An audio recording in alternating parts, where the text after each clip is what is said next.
Hello. We are just waiting for others to join, and then I would be beginning shortly.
Yep.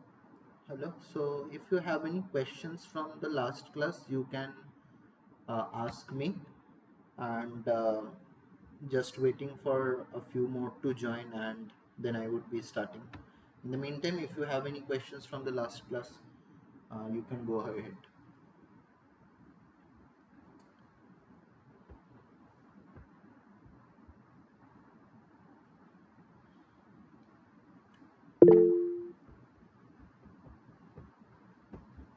Yeah, no problem. You can ask me in the chat box if that's okay. Or if it's a long question, then probably you have to say it. Or you else you can type it. No problem.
Uh, do you have any questions from the last class?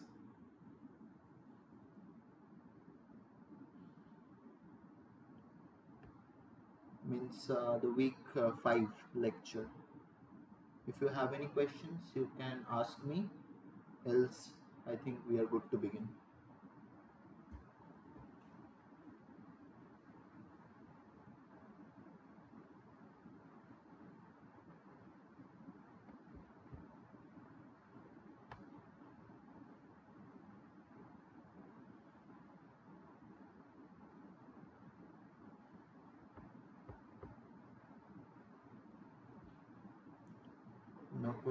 No questions?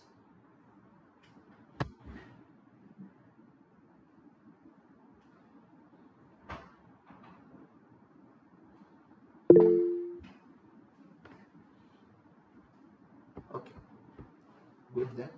So we can begin with today's lecture.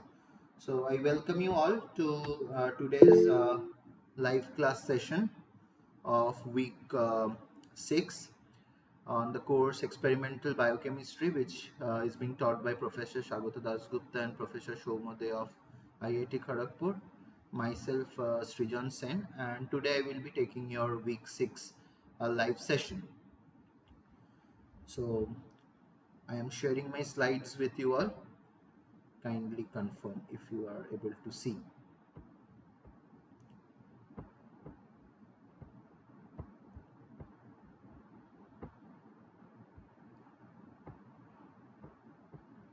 Right. I guess my screen is visible to you all.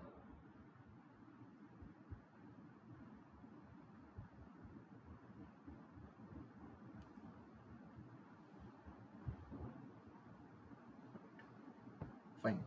Okay.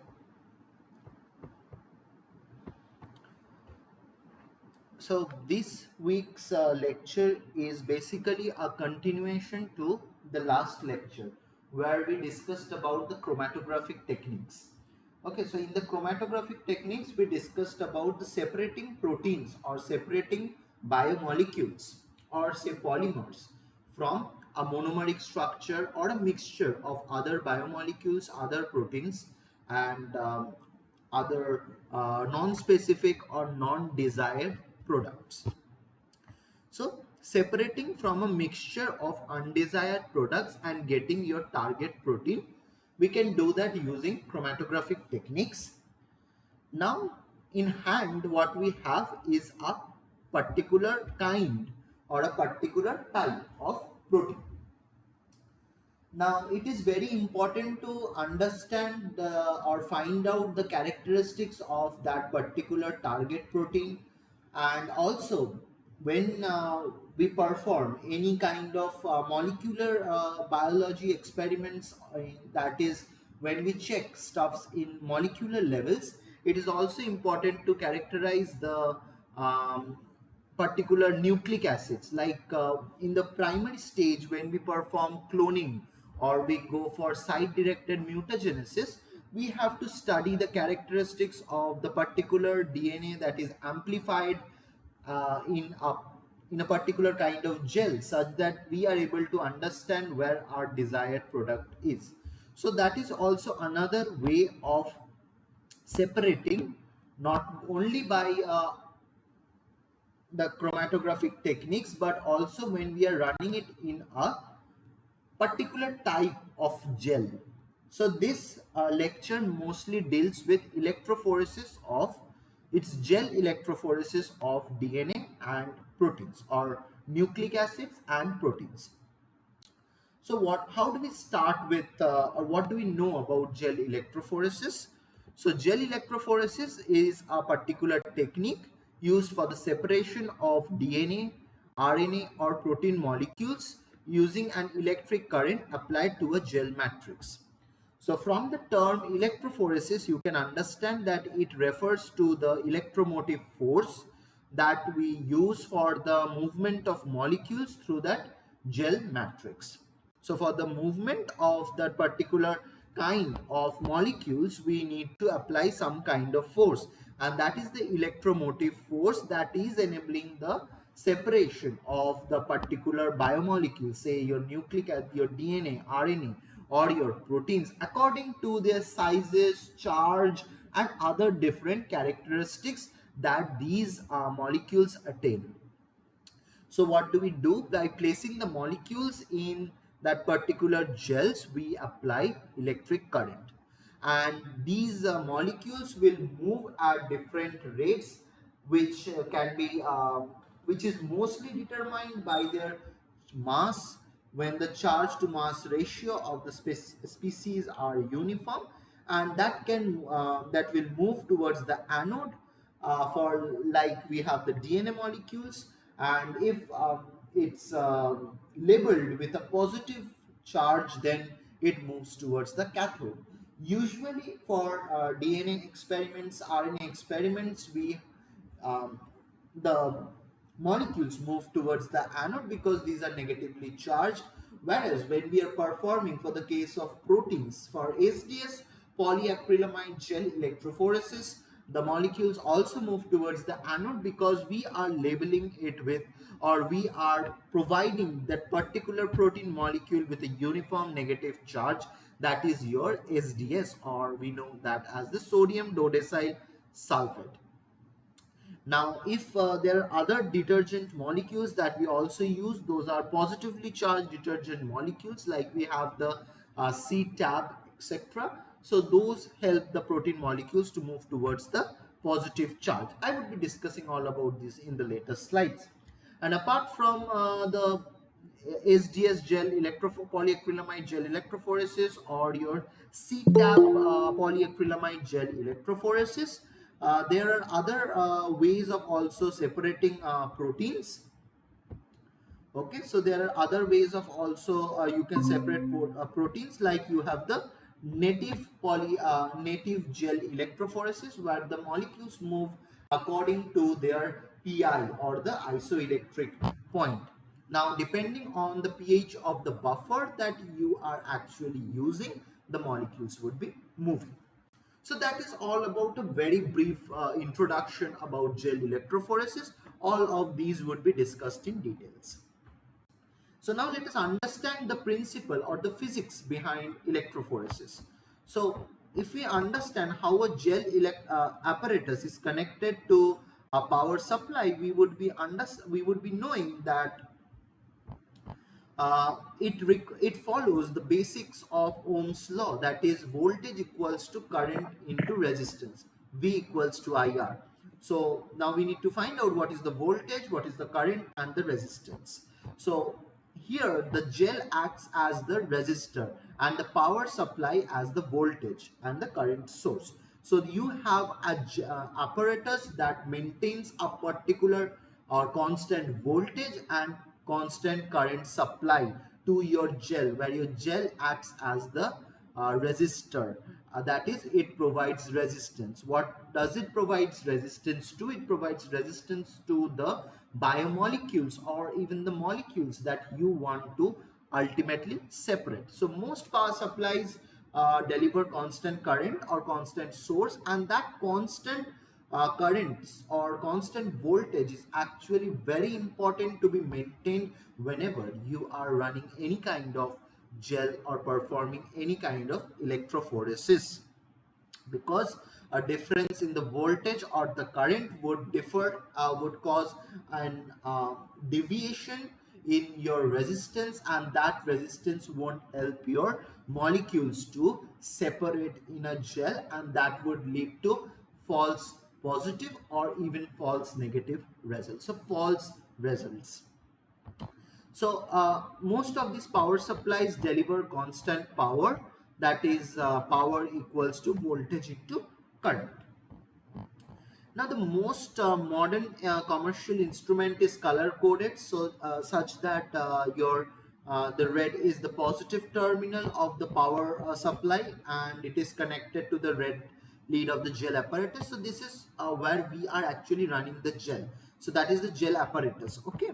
So the apparatus is labeled in such a way such that there is no error whenever we are actually running a gel. So usually these instruments are color coded with red as the positive terminal and the black as the negative terminal. So how does that help? So it is designed to work with a vertical slab gel electrophoresis, which we mostly use for separation of proteins or large molecules, in which negatively charged proteins and nucleic acids move to the positive electrode in the lower buffer chamber, that is the anionic system. Now, when a single gel is attached to a power supply in that particular anionic system, the negative charge flows from the black electrode. So the black electrode is the negative cathode into the upper buffer chamber through the gel, and your lower buffer chamber that is connected to the positive anode completes your circuit, and your gel acts as the resistor. So in case of polyacrylamide gel electrophoresis, it's an anionic system because of the negatively charged lauryl sulfate or the sodium dodecyl sulfate. Now, occasionally what happens that proteins are separated in cationic systems as well. Um, Now, in this gels, the proteins are positively charged because of very uh, high pH of the gel buffers or the presence of cationic detergents, like I was mentioning, acetyl trimethyl ammonium bromide. And these proteins move towards the negative electrode, and the polarity is reversed compared to SDS pH. So this is the principle behind electrophoresis. The most important point here lies, number one being that it follows the basic understanding of your Ohm's law, that is V equals to IR. Your gel acts as the resistance, number two. Number three is that a constant power supply has to be maintained, that is a constant voltage, and the constant current has to be delivered whenever you are performing the separation of different molecules. The number four, or the most important thing, is that there are two terminals. One is the positive side and that is the negative side. Depending on with how on in which manner you want to separate the biomolecules, you have to arrange the terminus in that order.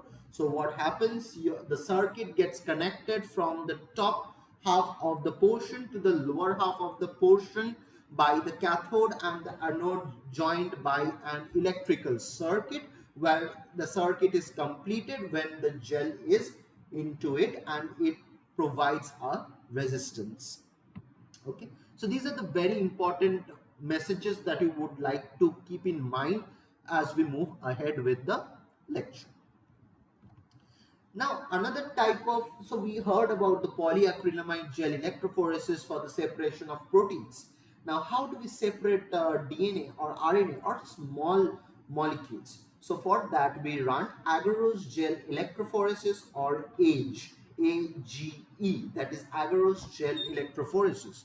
So what is agarose? So agarose is extracted from seaweed and is a linear polymer of sugar molecules. So this is the structure of the agarose. So what happens when heated in water? Usually we use water in a particular type of buffer. Okay, so it is not only water, but there is also a particular buffer that we are using when we are making these gels for the separation of nucleic acids. So when heated in water, the agarose polymers are flexible enough, and the mixture of agarose and water liquid. Now when the agarose and the water cools, the agarose polymers form a matrix. Now when this happens, the mixture becomes more solid and gel-like, and the concentration of agarose determines how dense the matrix is. This is a very important point. The concentration of agarose determines how dense the matrix is. So usually whenever we are running agarose gel electrophoresis,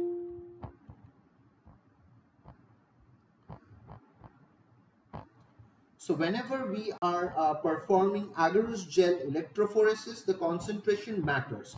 Why does it matter? For any kind of gel electrophoresis, the concentration of the polymer forming units matter. How does that matter? So whenever we are making, for let us take the example of agarose gel electrophoresis. So there are different kinds of gels or the different percentage levels of gels that we make, starting from 0.5% of agarose to 2% of agarose. Like for example, you are making 100 ml of agarose gel. So you have an apparatus that can hold up to 100 ml of agarose gel. So you're making 100 ml.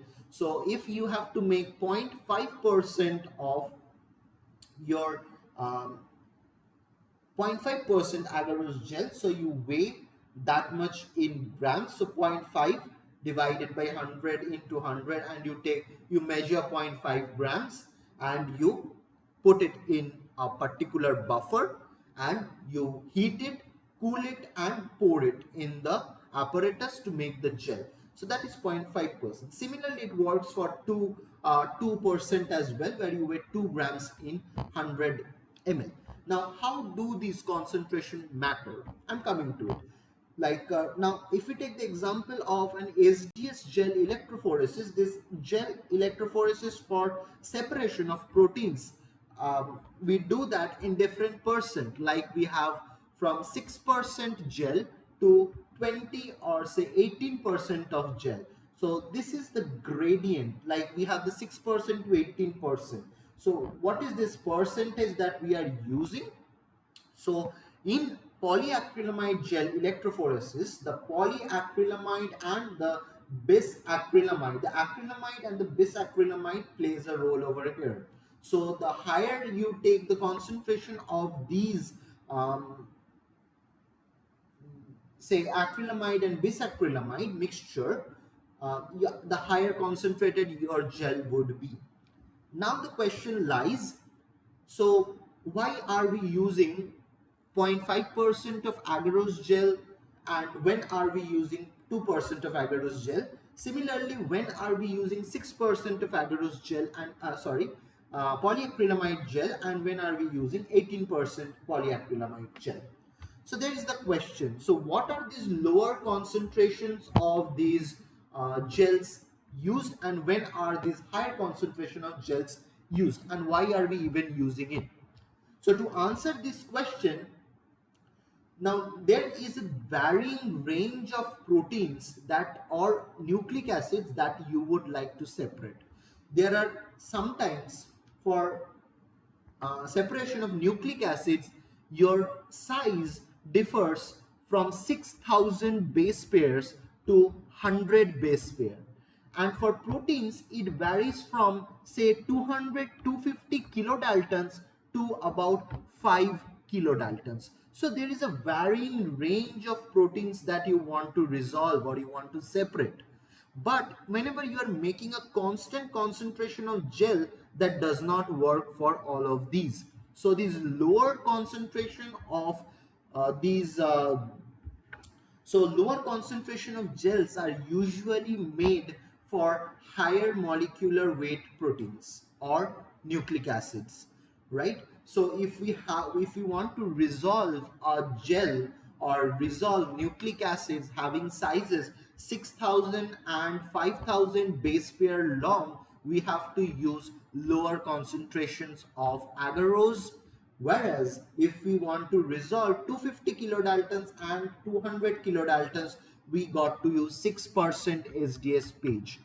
On the other hand, the lower concentration of agarose and the lower concentration of polyacrylamide are used to separate small size of nucleic acids and proteins respectively. Like for example, if we have proteins of, like we want to resolve proteins or separate proteins from a mixture of 5 kilodaltons, 7 kilodaltons and 10 kilodaltons, then we would be using a 18% polyacrylamide gel. Okay, and if we want to separate nucleic acids of sizes 50, 70 and 100 base pairs, we would be using 2% agarose gels. And then following the procedure remains the same, only the composition of the polymer forming units differ. That is why the concentration of the agarose or the polyacrylamide is very critical for the separation of your proteins or nucleic acids. This is a very important point that you need to keep in mind whenever you are performing any experiment or you want to separate proteins. It's not that very easy because sometimes the proteins are or the nucleic acids are so close to each other, it becomes very difficult to identify one from the other. Okay, so briefly just telling one more time, the lower concentration of the gels are used to separate higher molecular weights, and the higher concentration of gels are used to resolve smaller molecular weights. Both this technique is both applicable for agarose gel electrophoresis or AGE and polyacrylamide gel electrophoresis or PAGE. So this is the gel apparatus for the agarose gel electrophoresis. where you have you have the negative, um, you have the cathode and you have the anode over here. So you put all of the samples, so you pour the samples over here using pipettes tips, and you make them run. Okay, so this is the voltage that is being displayed, and this is the power supply. You start it and it starts running. Okay, so this is the basic backbone of DNA, that is negatively charged. We all know it, so I'm not going into details about that. Okay, and this is a horizontal gel electrophoresis. Okay, so this is means usually we perform nucleic acid separation on a horizontal base, and we separate proteins in a vertical base. Okay. Now, how do we compare cut up DNA? So the question here is, how do we compare DNA fragments? How do we separate DNA fragments, and how does a gel work? So how does a gel work? We have discussed it previously, where the principle of gel electrophoresis stands. Okay, now the two other important question is that how do we compare the DNA fragments? So to compare the DNA fragments, we separate these fragments based on their size. So here the size is on the number of base pairs. Okay, so the size of the DNA or the RNA that you are running will determine where your DNA would be running. Okay, so in all of these lanes you have your samples. This M stands for the molecular weight marker, where you have different molecular weight markers starting from 100 base pair, 200 base pair, 400, 500, 700, and it goes on. So there are different standards that we use to make these markers, and you get them available in different by different companies and brands. So you run them in one lane, following you have all the samples. So if you see a particular product over here, let's assume this, so it has a size between 100 to 200 base pairs. Okay, so let's imagine 130 base pair. Now if you want a product like this band, this deep band over here, so you know this is 200, this is 400, so probably this would be somewhat between about 300 base pairs. So on the basis of this, you can separate these, you can compare the DNA fragments. Now the question lies, the most important question, how do we separate these DNA fragments? Okay, so how do we separate this? So you run all of these samples in a horizontal gel electrophoresis. On an agarose gel, you run the samples. They start resolving after a certain point of time. You know where your product is supposed to come. Say you know that it should be coming at about 500 base pairs.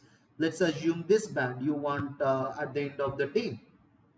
So what do? You take a sterile blade, you cut that part of the gelatin or that particular portion of the gel, and you extract it. And we call this technique as the gel extraction technique. So you cut, because the DNA is over there, your nucleic acid is over there. So you cut that, only that portion of the gel, and you extract it. So there is a different protocol for extracting it, but as of now you have extracted that portion of the band that will help you extract that molecule or that nucleic acid from other um, undesired or unnecessary products or bands. So first you perform gel first you identify the how are these DNA fragments being separated based on their size. So you separate them. Next you cut this band or and extract that portion of the gel, and then you follow the protocol. There is a standard protocol to take out or extract that portion of the nucleic acid or that portion of the molecule from that particular gel. So there is a protocol, you follow it and you get that desired nucleic acid or protein in your hand. Okay, the nucleic acid or the DNA in your. So in this way, we can compare the DNA fragments and we can separate as well as extract the DNA fragments. And we already know how a gel or how electrophoresis works. Next is the method for separating DNA in a gelatin-like material using an electric field. So we have seen that DNA is negatively charged, and when it is in an electric field, it moves towards the positive side. So swimming through the jello. So higher molecular weight proteins or higher molecular weight nucleic acids or longer sequences of nucleic acids will move the slowest, and the shortest base pair of nucleic acids will move the fastest. So you get the lower base pair wala nucleic acids at the bottom and the higher base pair wala nucleic acids at the top. In this way, you can separate the different sizes of these nucleic acids. So the DNA moves in an electrical field.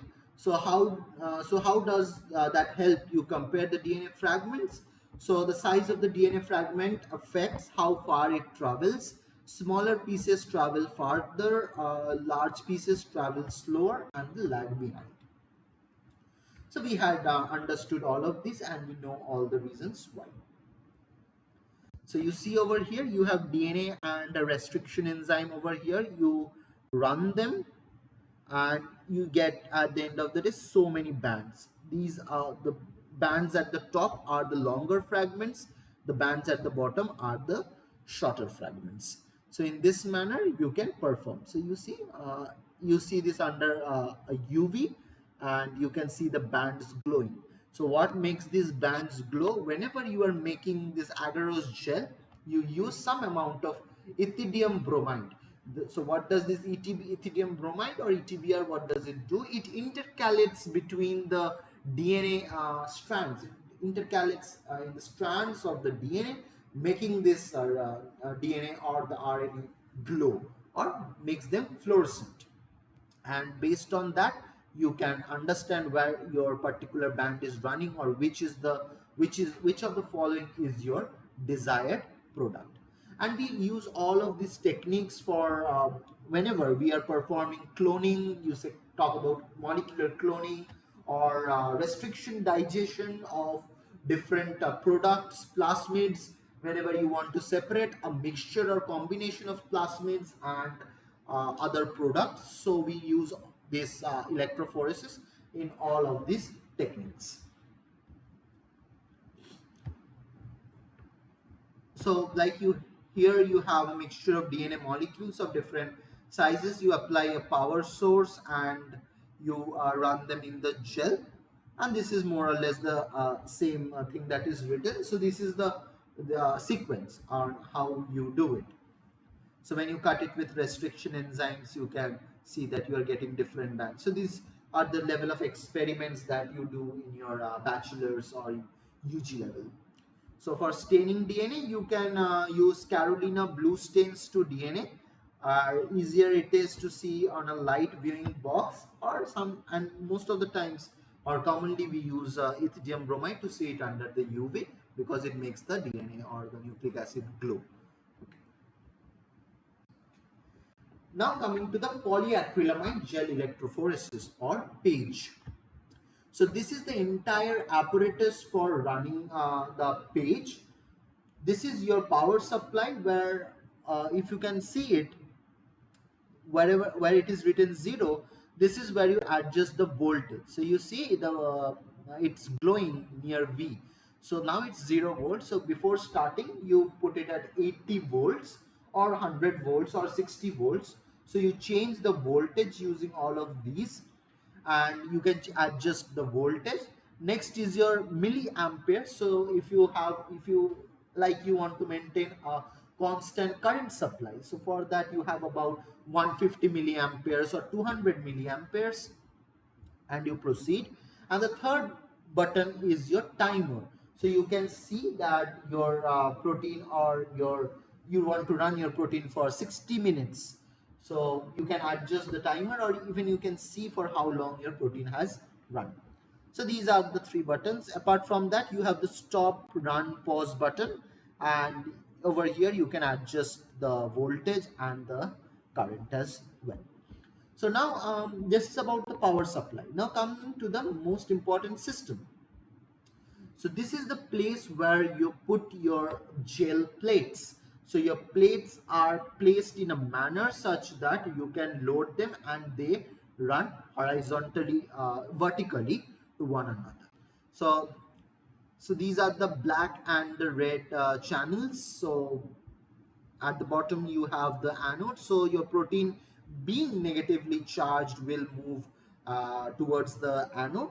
And if you have say heated your protein or mixed your protein with a positive detergent, you can just swap around your two electrodes. So just by swapping around the electrodes, the protein starts running in the opposite direction. So there has been actually several incidents where people have just changed the electrodes even when they are performing their own experiments, and they, after certain point of time, they realize that, oh my god, the bands are gone, and where did they disappear? Then they realize, oh, I have just um, changed to the position of the two electrodes, and then you have to perform the experiment once again. So this is you have to be very careful with all of these, because these are very sensitive experiments, as well as the most efficient way of finding out and separating your proteins, finding out or characterizing your proteins. So usually we use polyacrylamide gel electrophoresis for proteins mostly. So these are the other apparatus that are there. Okay, so let's start starting with the one. So I mentioned, so this is the apparatus that you use for running of gels for the separation of proteins. Over here you have the plates, then you pour buffer.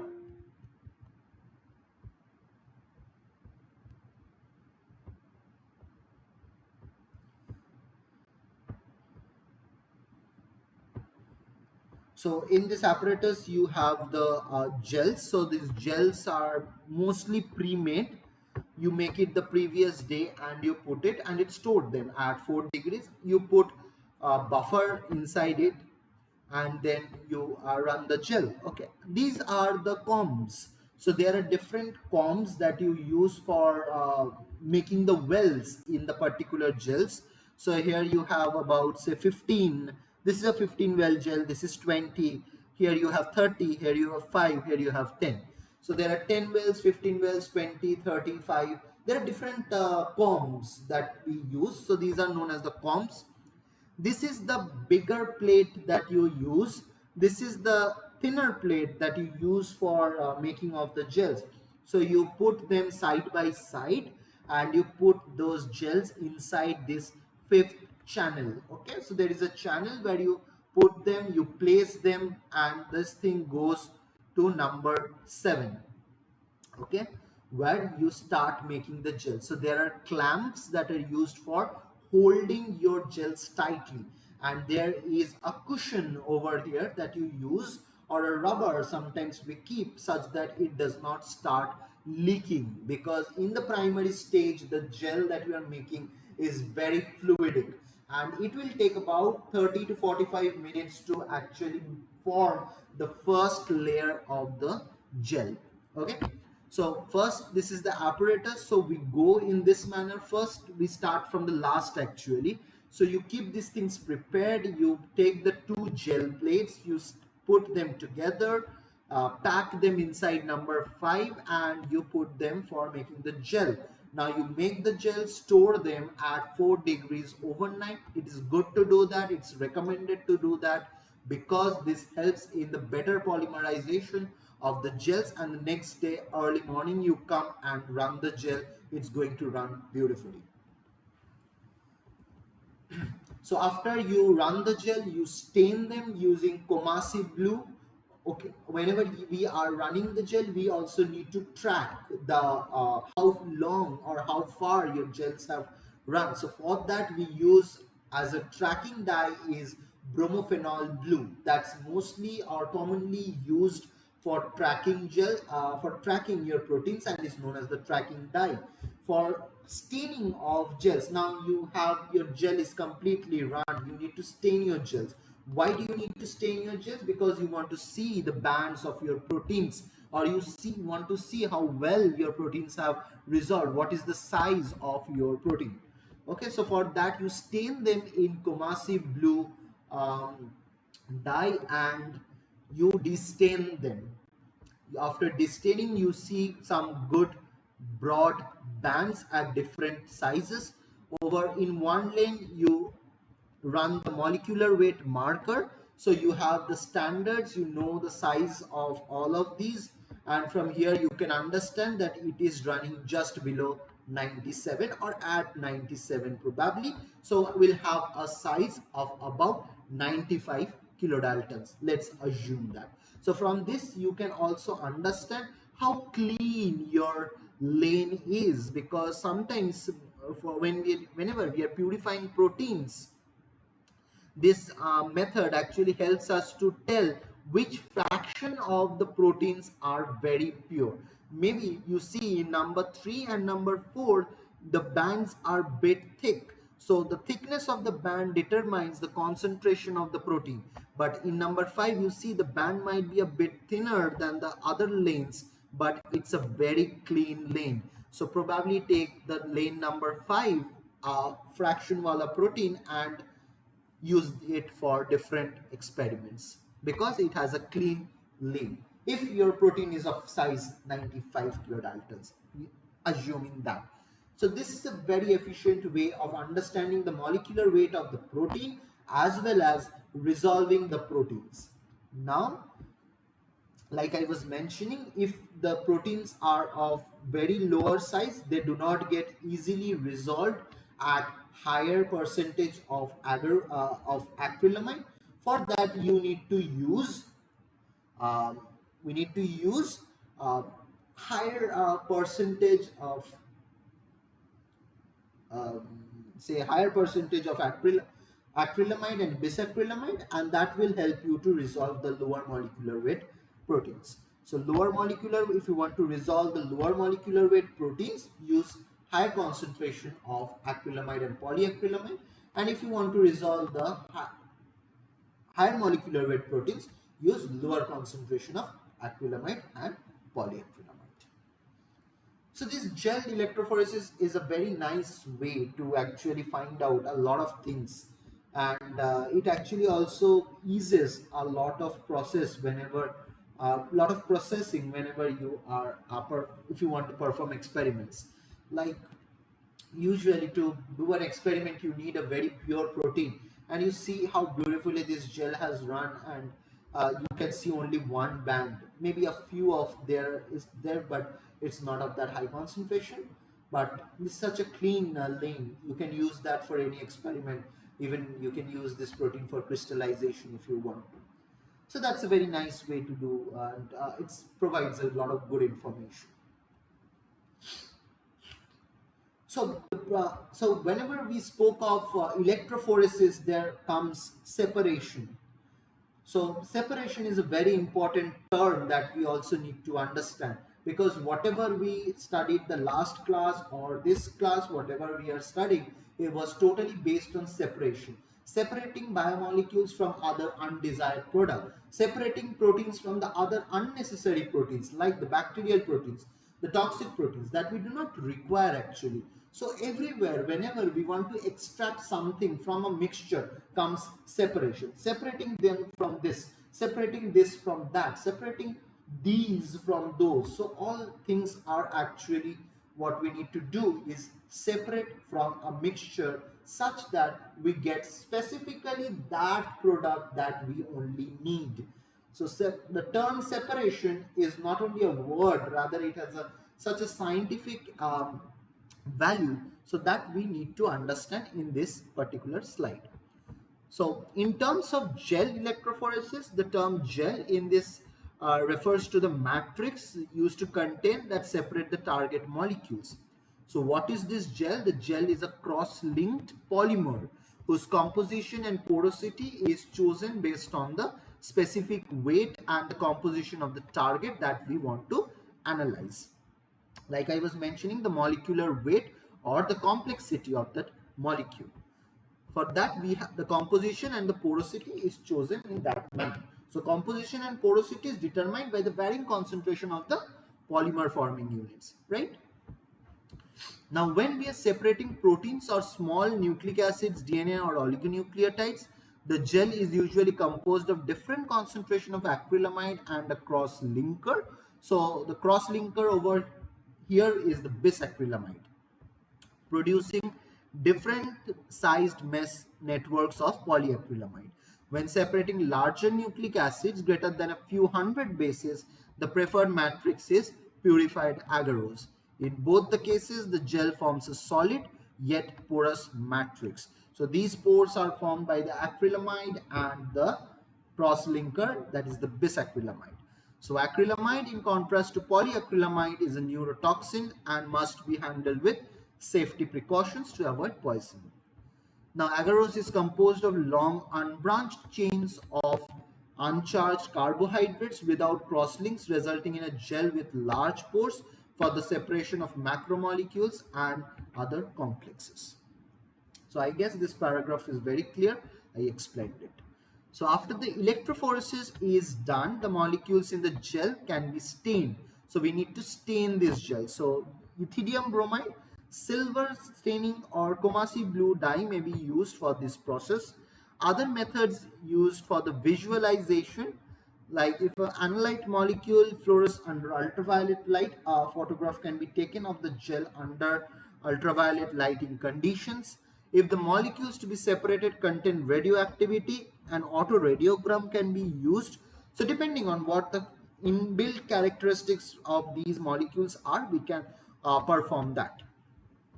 Now, if several mixtures have been injected next to each other, they will run parallel in individual lanes. And depending on the number of molecules, each lane shows separation of the components from the original mixture as one or more distinct bands. That is one band per component. Now, bands in different lanes that end up at the same distance from the top contain the molecules that pass through the gel with same speed. That means that they are of the same size.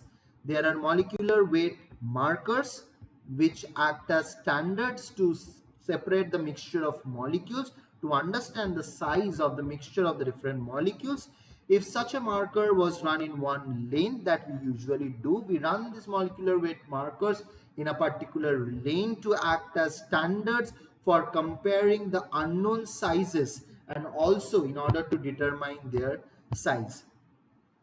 Now, it's a very important statement that we need to understand, that the distance a band travels is inversely proportional to the logarithm of the size of the molecule.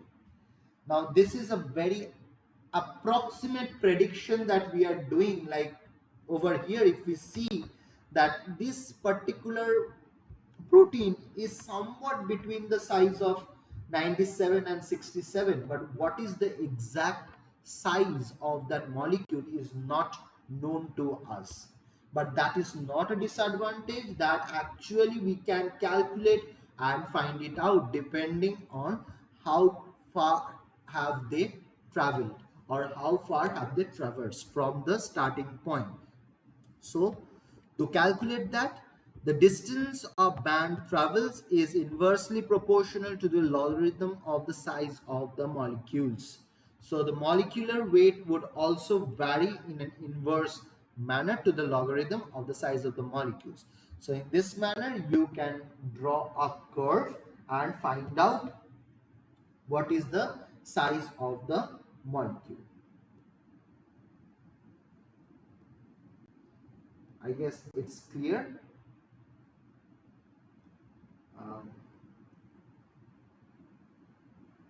Okay.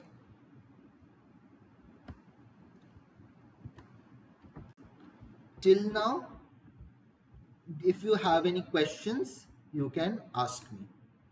up to this if you have any doubts.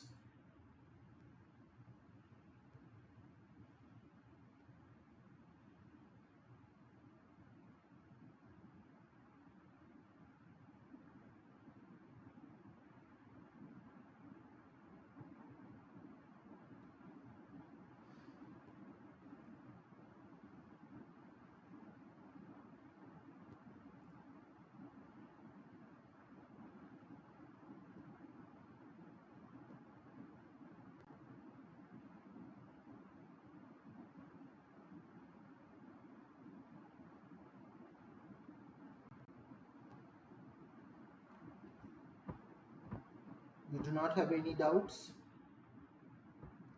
No clarifications required?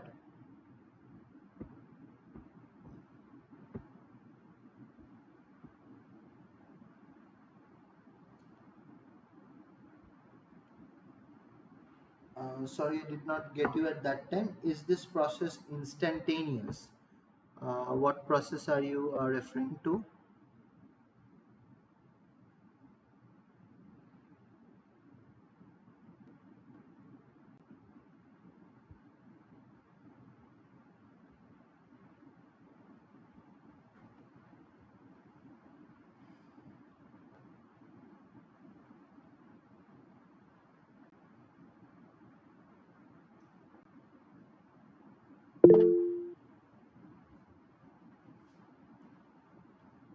See, means you cannot tell instantaneous, means you perform it and it happens, it takes time. So it does not happen immediately, you have to give it time and then it occurs depending on the internal characteristics of that particular complex or the molecule. So in that manner, if you want to tell it's instantaneous, yes it is, but it is also time consuming, it takes time.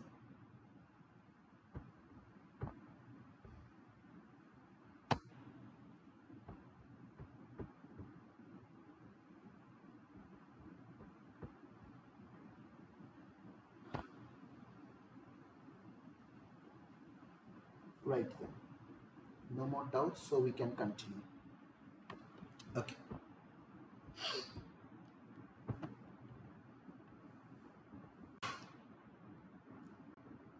So now we would be talking about a few critical components of these gel electrophoresis, on how they form or how are they separating, the composition of the gels and all. The proteins, unlike nucleic acids, have varying charges and complex shapes. Therefore, they may not migrate into the polyacrylamide gel at similar rates or when placing a negative to positive EMF on the sample. Yes, that is absolutely true, because the molecules, the proteins do not have varying charges. So how are you going to separate them if you do not provide them an constant charge? And also the complexity makes them a lot difficult to separate. So proteins therefore are usually denatured. So how do you denature them? In the presence of detergents, such as you have the sodium dodecyl sulfate, that is the negatively charged detergent, and or the sodium dodecyl phosphate, that is also negatively charged detergent. Apart from that, you have positively charged detergents like the CTAB. So what do these things do? They coat the proteins with a negative charge, providing that unfolds the protein, number one. Number two is it provides uniform negative charge to the protein molecule. Thereby, all the proteins are now having a negative charge and they would be moving towards the anode. Forget about the negative charge, they have a uniform charge that will help them separate and move only in one particular direction. So generally the amount of SDS bound is relative to the size of the protein, and so the resulting denatured proteins have an overall negative charge, and all the proteins have similar charge to mass ratio. since the denatured proteins act like long rods instead of having a complex tertiary shape, that is, they are now denatured and they have an unfolded state, that is, they appear as long rods and not form complex tertiary structures. The rate at which the resulting SDS coated proteins migrate in a gel is relative only to its size, not its charge or shape. This is a very important point. On the other hand, for the native gel, electrophoresis is a technique for separation of protein is for protein electrophoresis, where the proteins are not denatured. That's why you call native gel electrophoresis as the non denaturing gel electrophoresis, and therefore are separated based on their charge to mass ratio. So keep in mind, for a polyacrylamide gel electrophoresis, it is only according to size but not its charge or shape. But for a native gel electrophoresis, it is according to their charge to mass ratio. Also, it is according to their PI.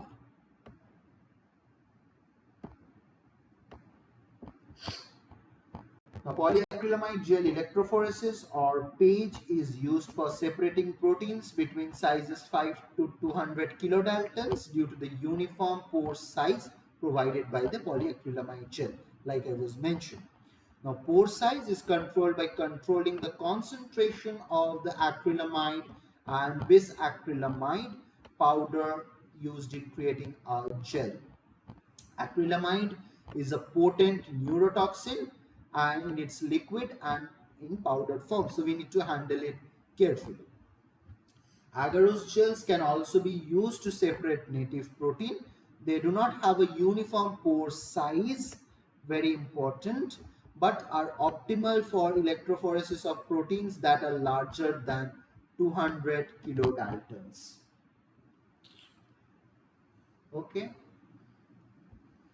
Now, unlike SDS page or sodium dodecyl polyacrylamide gel electrophoresis, native gel electrophoresis do not use a charged denaturing agent. So there is no denaturing agent.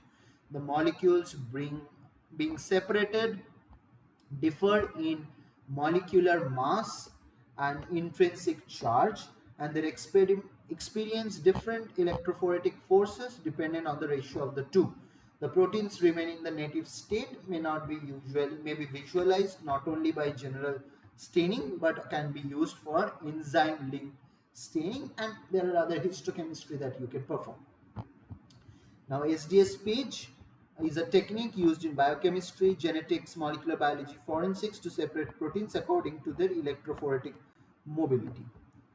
The SDS gel electrophoresis have identical charge per unit mass due to the binding of the SDS in fractionation by size, and they are mostly used in biochemical methods.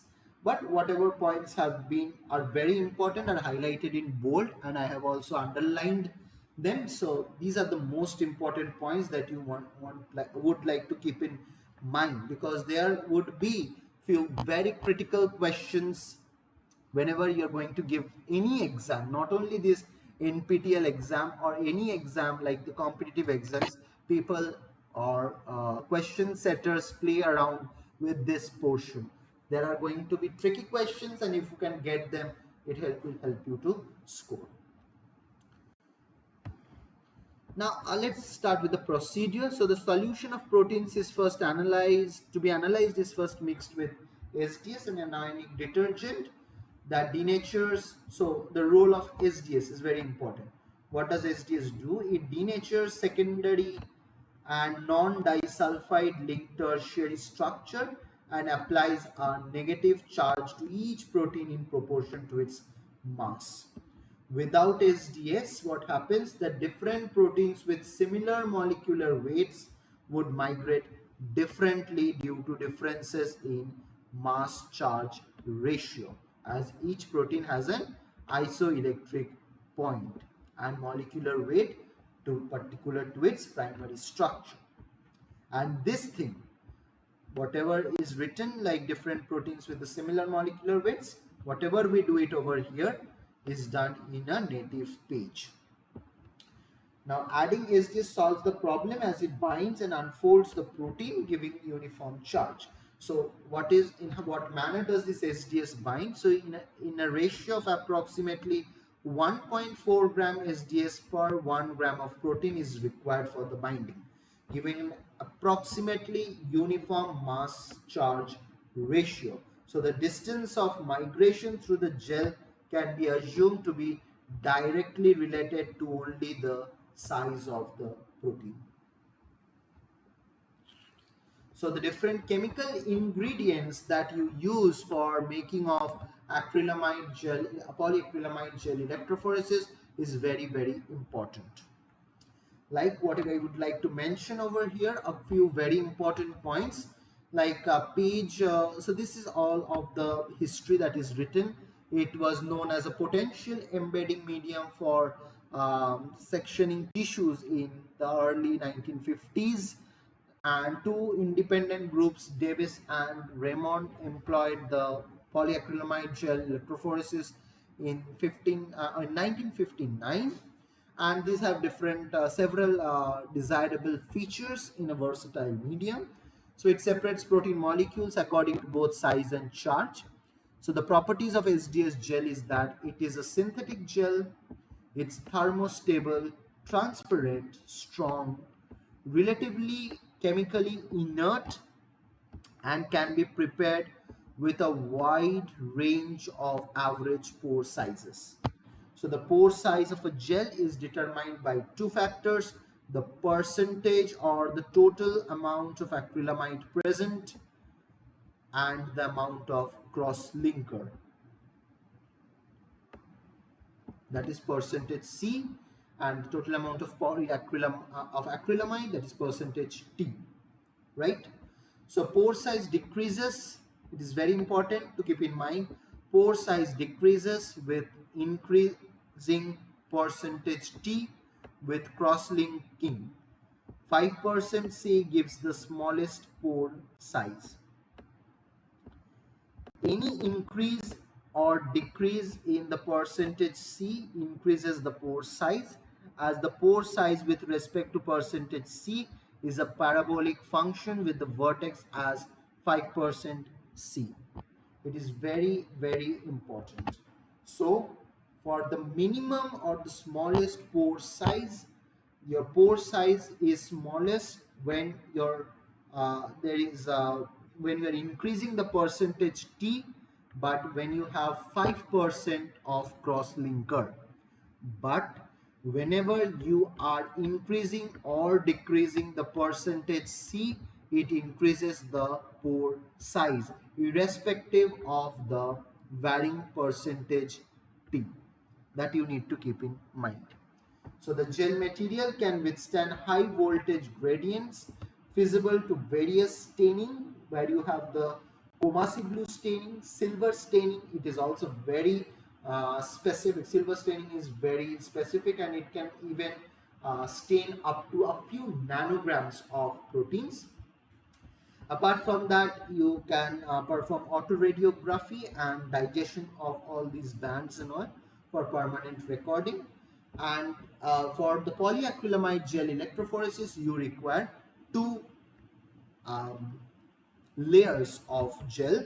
So the first layer is this stacking or the special gel at the top, and the resolving or the separating gel at the bottom.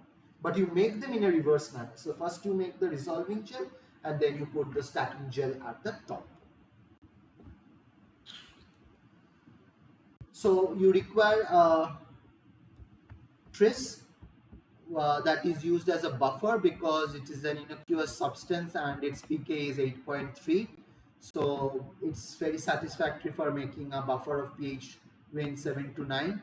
You have glycine, which is used as a source of trailing ion or a slow ion that maintains the mobility of the glycinate to resolve the proteins in such a manner that the effective mobility can be set at a value. below that of the slowest known proteins of net negative charge. The acrylamide, I have spoken a lot about acrylamide. So these are mostly activated into free radical states, and acrylamide is a neurotoxin. So it is essential to store acrylamide in cool, dark and dry place to reduce auto polymerization and hydrolysis.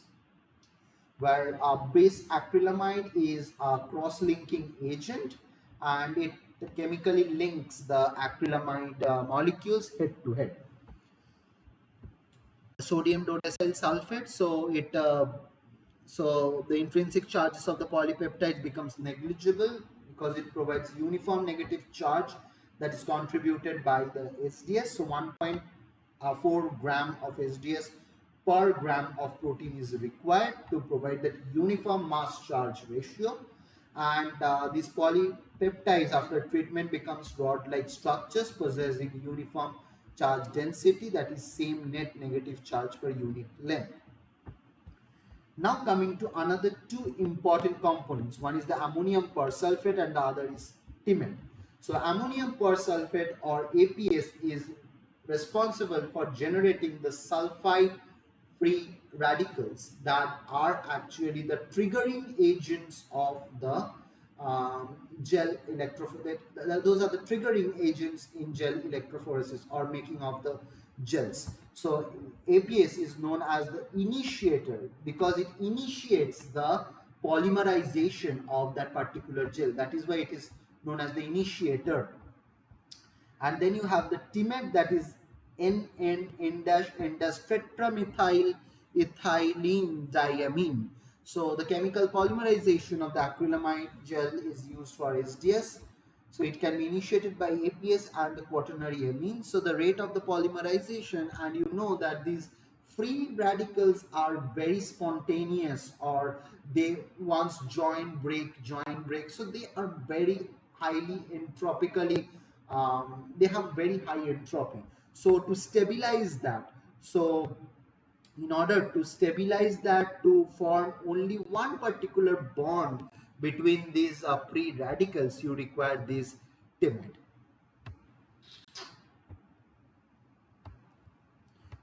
Although you require very small concentration of this timid, but that does solves the purpose. So APS is the initiator of gel formation. Now, apart from that, you require two other chemicals for processing and visualization. Like mostly we use bromophenol blue, which is the tracking dye. It is negatively charged above pH 4.6. That is why it is the reason why it moves towards the anode, and it can bind with proteins weakly. That is why we do not use it for staining, but we use it as a tracking dye. The first reason being it is negatively charged at pH above 4.6, and the other thing is that it does not bind to your proteins. It binds weakly, so it does not hamper the proteins if you want to separate them just after gel electrophoresis. And the other thing is that Comasi Brilliant Blue, it is an anionic dye which binds to proteins non-specifically. So you use this in methanolic and acetic acid, in the presence of methanol and acetic acid. So the proteins in the gel are fixed by acetic acid and are simultaneously stained. So if you need to remove the color, so the background color gets removed by a mixture of methanol and acetic acid solution, but no Kumasi Brilliant Blue. So you can detect them as blue bands on a clear background after you have destained them.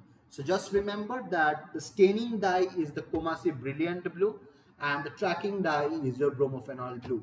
For tracking dye, there are a few also positively charged dyes that you can use when you want your proteins to move towards the negative or towards the cathode. So if you're performing that kind of experiments, you can use positively charged dyes for your tracking. And the Comasi blue can be used in both the cases. It's only a staining dye. Okay. So I think that's all about the lecture of on gel electrophoresis of nucleic acids and proteins. So we would be discussing with the questions, right? So like the way I usually do it is that you first answer me the question, and then I would be surely telling the answers. Sorry, I did not get your question. Uses these chemicals does affect the pH? Sorry, I did not get it. Can you please elaborate?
No, no. See, they. Okay, I understood. So the pH is affecting the proteins because these proteins are basically made up of your amino acids. So they are playing around. So the pH are so the pH is whatever it is doing. It is playing around with the amino acids. They have nothing to do with the ions. Okay, so if a protein is moving and it is has to be dependent on the pH, it is because of its internal isoelectric point. That is actually determined by the amino acids, the type of amino acids that is present in the primary structure of the proteins.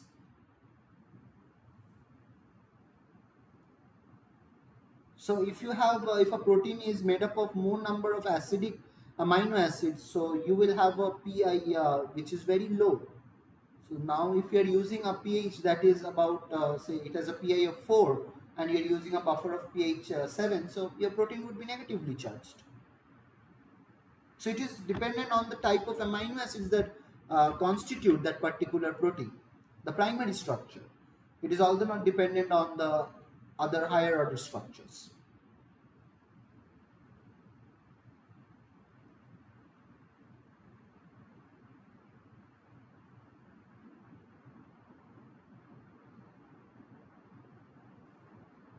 Right. So bromophenol blue is used as a tracking dye. Why is it used as a tracking dye?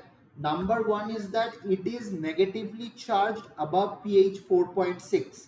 Okay, so mostly when we are so it is has a limiting pH. Okay, so but the pH that it says is quite good enough when we are performing these experiments, because we use a buffer of say about 8 or something. So your dye is no, undoubtedly of it is a negatively charged dye.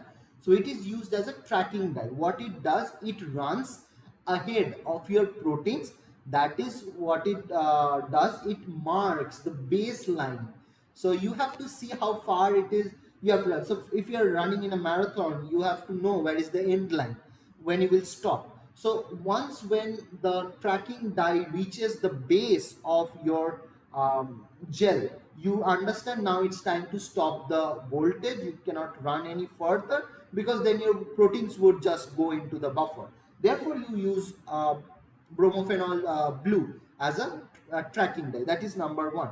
And the other thing why we are using bromophenol blue is that it stains the proteins very weakly, because if it stains very much, it won't be taking up any further stain. So that is problematic when, if you have to perform if you have to watch it under UV lights, or you have to perform autoradiography, it will interfere with that. So that dye does not interfere, as well as it is a negative tracking dye. Okay.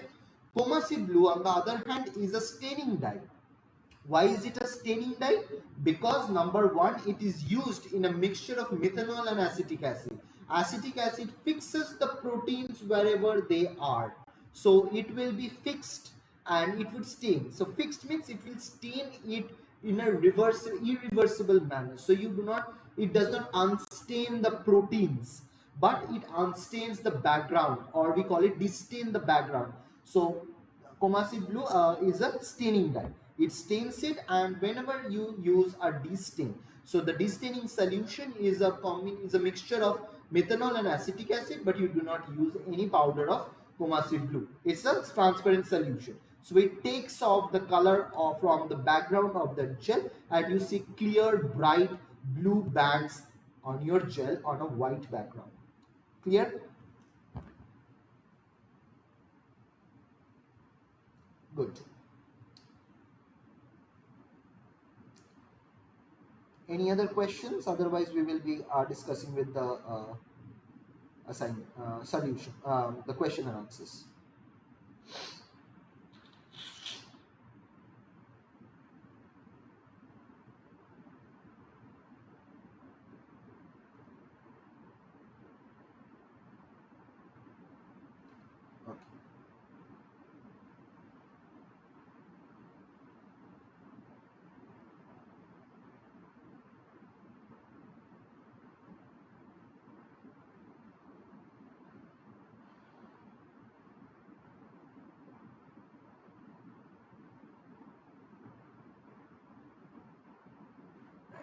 Okay. So, um, first of all, you would be answering me in the chat box. I'm showing you the question. So you answer me and then we can discuss it. Okay. So all of you should be answering such that I know that all of you are participating, and it is good to see people participate after a very good discussion class. Okay. So let us see. And these are easy questions, but if there are tricky questions, try answering them. That will only help you. Let's start with the first question. In agarose gel, the migration of DNA depends on. So the migration of DNA depends on shape, size, net charge, agarose concentration in the gel. So the migration of DNA depends on.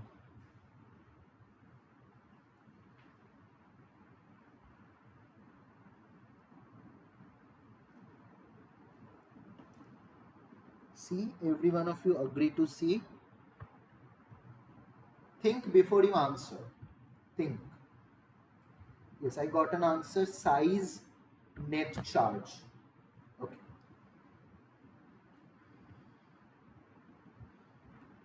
Any other answer?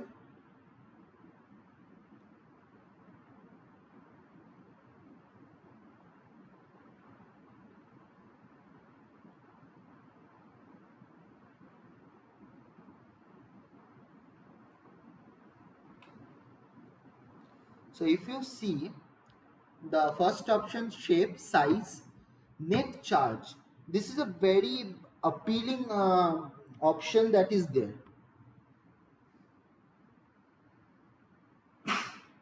Sorry. So if you see, all the DNA molecules have a negative charge. So how will it be able to move according to the charge? So all have negative charge. So the net charge is not at all important, because it is not moving according to their charges. Rather, it is moving based on the size. So the size is a very important factor over here. The number two is also the shape, because if it is a linear molecule, it will move fast. But if it is a coiled molecule of the same size, it will move slow. So a coiled or a circular molecule moves slow than a linear molecule. So that is why shape and size are the two important factors over here. Okay. The next one, agarose gel electrophoresis is used for which of the following reasons? To separate DNA fragments, to denature proteins, to separate proteins, all of the above.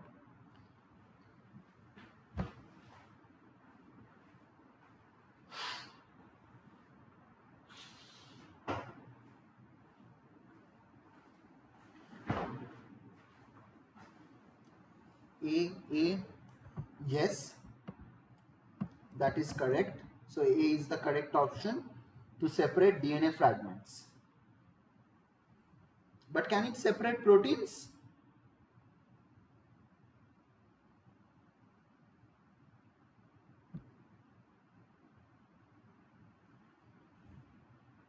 So in one of my slide I just mentioned, if the protein is of size greater than 250 kilodaltons, we can separate them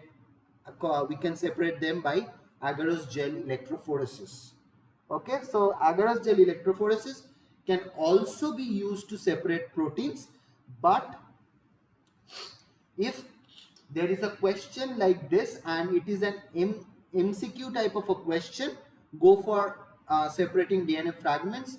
But if it is an MSQ, you can apply to separate proteins. But the best option is to separate DNA fragments. If the size is not mentioned, just stick to separate DNA fragments.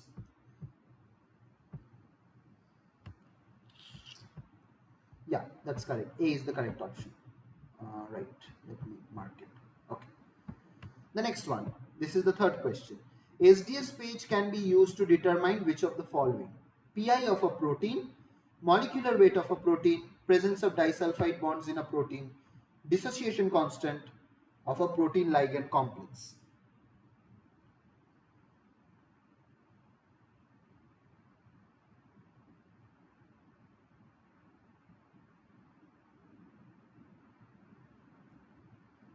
B, yes, molecular weight of a protein, that is correct.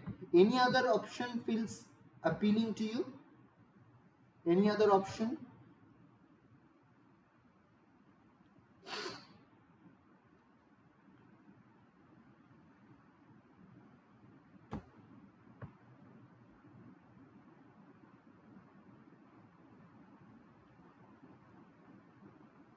The other option that is also correct is the presence of disulfide bonds in a protein. How do we break these disulfide bonds? SDS does not break disulfide bonds. It does not dissociate the disulfide bonds. For that, we have other chemicals that we use, or reducing agents, if I say specifically. We have beta mercaptoethanol or DTT that we use for breaking these disulfide bonds. If we are not providing a reducing agent, the disulfide bonds would be intact, and that also we can understand when we see the double the size of the protein in a gel. Like if you know that your protein is of size 20 kilodaltons, but you're observing a band at 40 kilodaltons, it does not mean that your experiment is wrong or that is not your protein. It is probably you did not use the reducing agent and your protein has formed a dimer. So the presence of disulfide bonds can also be identified using an SDS page if you are using no reducing agent. So molecular weight is the correct option, but the presence of disulfide bonds in a protein is also correct. Thank you. Coming to question number 4. In SDS page, protein sample is treated with SDS in order to denature the protein, make the protein negatively charged, make the protein positively charged, renature the protein. Direct question, give me a direct answer.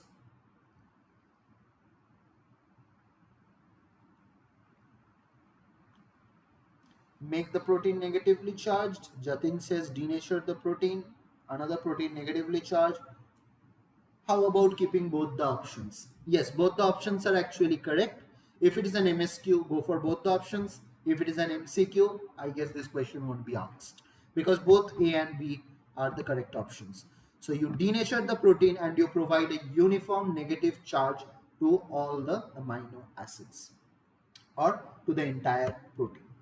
So option A and B are both the correct options over here. The next question. Which tracking die is used in SDS page? Another direct question. So yes, there would be direct questions and these questions are basically easy. And they would be, these are very easy questions which will be asked in your exams as well. So which is the tracking dye used in SDS page? Ethidium bromide, bromothymol blue, bromophenol blue, or coma C blue? So which is the tracking dye? No, Jatin, you are wrong. This is thymol and this is phenol. So bromophenol blue is used as a tracking dye. I just explained. Bromophenol blue is a tracking dye. Comasi blue is a staining dye. Migration of a next question. Question number 6. Migration of a protein in SDS page is determined by charge of the protein, shape of the protein, size of the protein, PI of the protein. So protein migration in SDS page.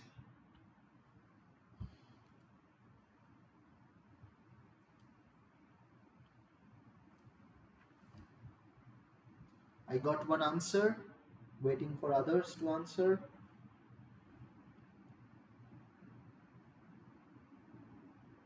Migration of protein in SDS page. Charge, shape, size, or PI.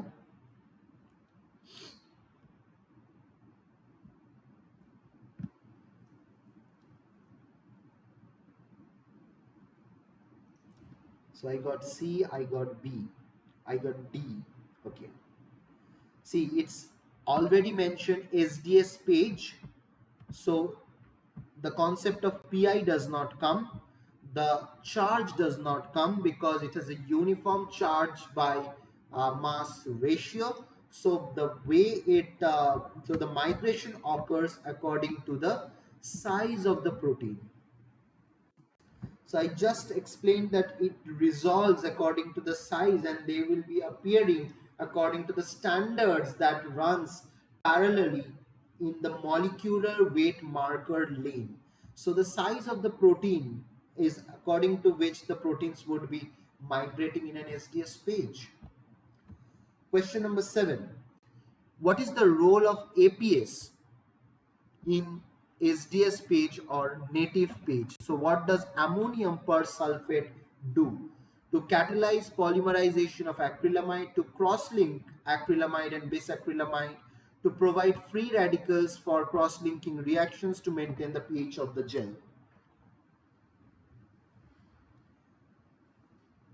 I was just explaining when I was speaking about APS and TMED. To catalyze polymerization of acrylamide. Okay, you say that. Any other one? Any other person? Anyone else?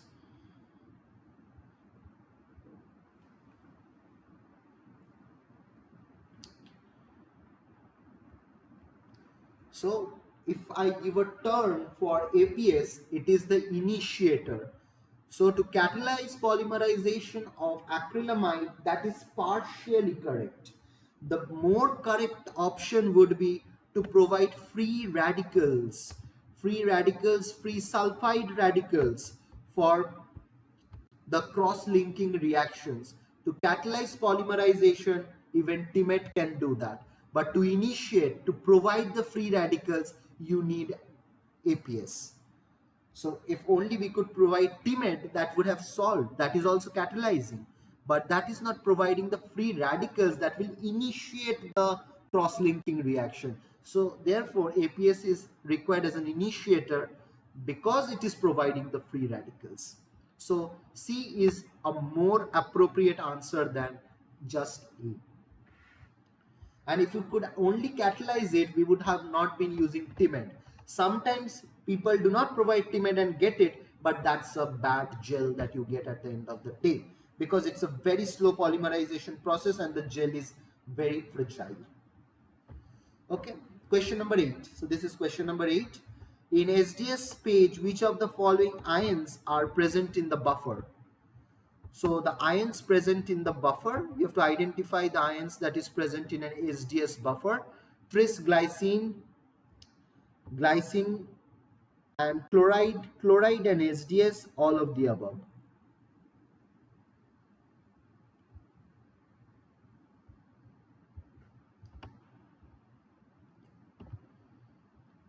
So tris, glycine, chloride and SDS.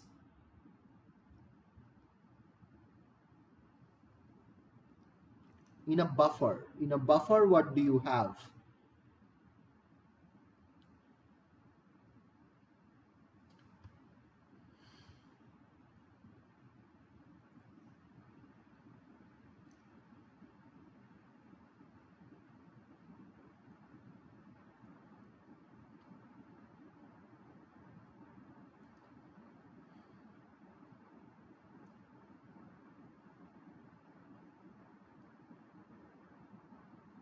The correct option is D. You have all of these. You have tris, you have glycine, you have chloride, as well as you have SDS. So D is the correct option. All of these ions are present in the SDS running buffer. Okay. So it's not a problem if you are giving incorrect answers. It's just that you have to be aware of all the concepts on this particular topic. So it's absolutely fine. It's good that you people are answering. A big thumbs up. At least you're trying to answer. Okay, next one. What is the role of beta mercaptoethanol or BME in SDS page? To break hydrogen bonds and unfold a protein, to break disulfide bonds, to break peptide bonds, to denature protein.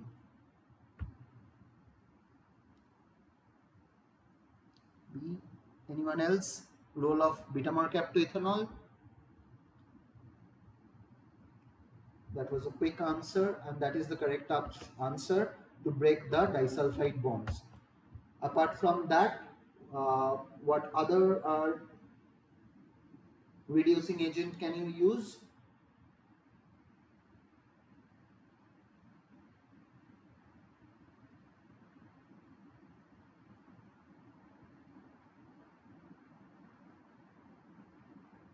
Is we have BME, we have DTT, like dithiotheriterol. Okay. No, it is not used for denaturing of proteins. So for denaturing proteins, we have SDS. To break the disulfide bonds, we need reducing agents.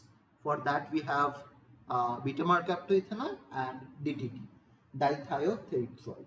Okay. Good. The next one, the non-essential component of SDS page. The non-essential component of SDS page is acrylamide, tetramethyl, ethylene diamine, ammonium persulfate, beta mercaptoethanol. So the component which is not an essential component in SDS page, what is that?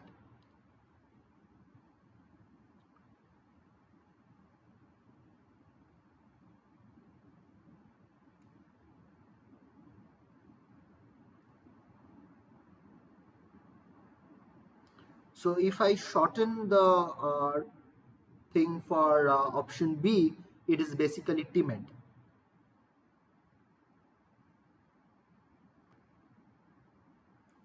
So acrylamide, TIMED, APS, beta mercaptoethanol.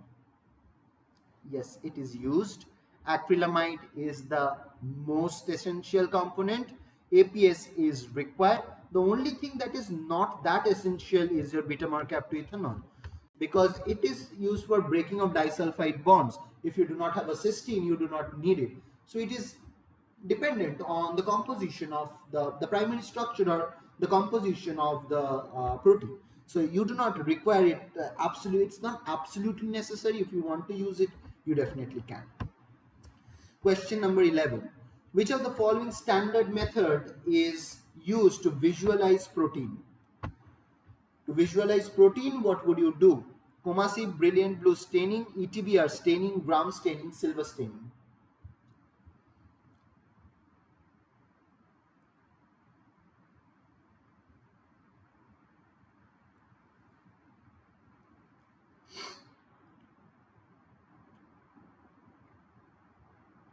B.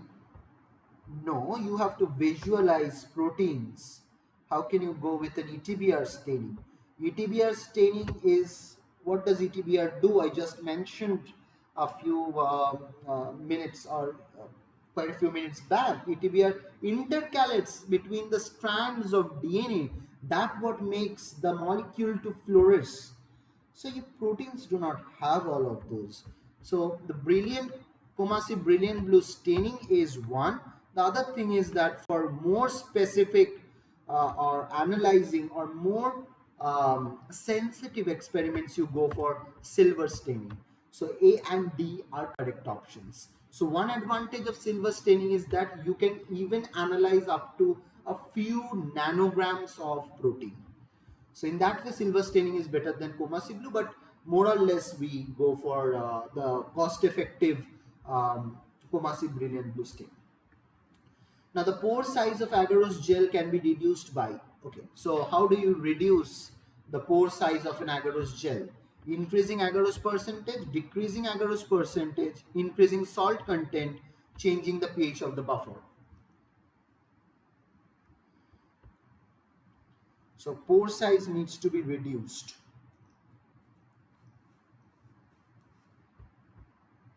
So to reduce the pore size, what do you do?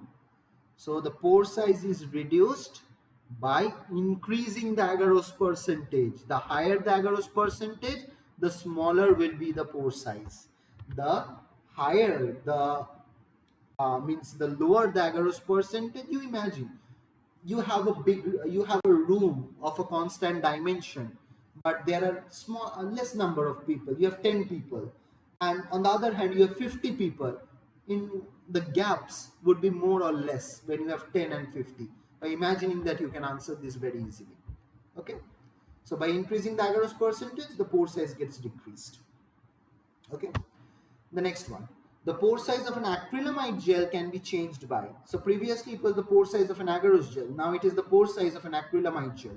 Changing the acrylamide concentration, changing the bisacrylamide concentration, changing the ratio of acrylamide and bisacrylamide concentration, or all of the above. So this thing you can answer if you have in mind about the percentage C, percentage T. Percentage T is the acrylamide bisacrylamide mixture concentration, and percentage C is the percentage of the cross-linker.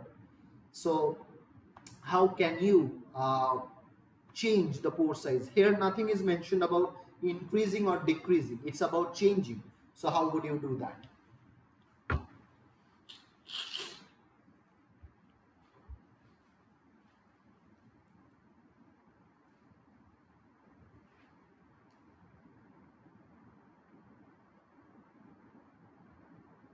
So percentage C is the cross-linker.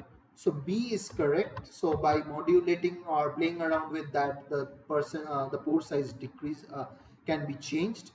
Also, the changing the ratio of the acrylamide and the base acrylamide is the correct option. So the more appropriate option would be B and C.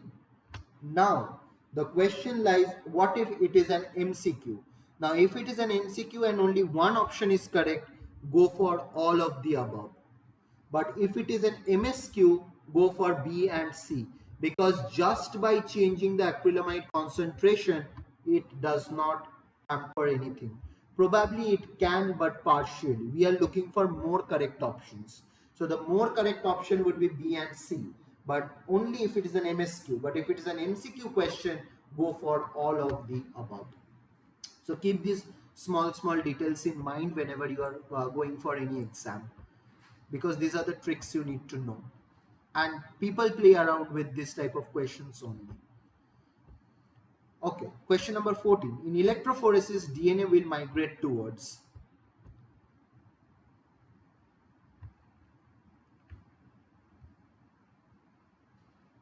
A, B. Yeah, DNA is negatively charged. It will move towards the anode. It will move towards the positively charged thing. Yeah, A is the correct option. It's an easy question. Probably typing error from Jatin. No problem. So A is the correct. The last question for the day, question 15. A protein molecule having a molecular weights of 2500, 7600 and 20,000 Daltons was run in SDS page. Which protein will be at the bottom of the gel? You have a protein mixture of different sizes. So which protein would be running at the bottom of the gel? This one is also a very easy question.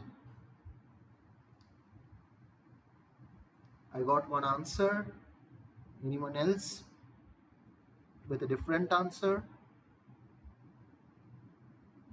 So you say B, and that is actually correct.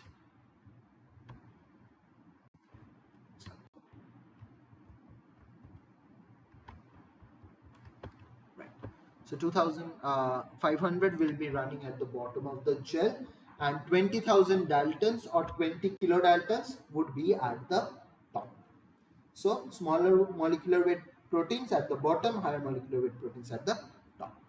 So that's all with the practice problems.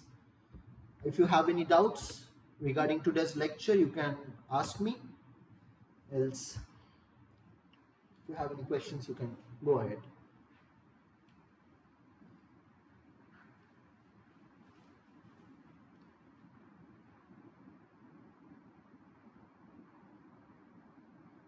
Thank you for attending. Definitely come back in every session for a good experience.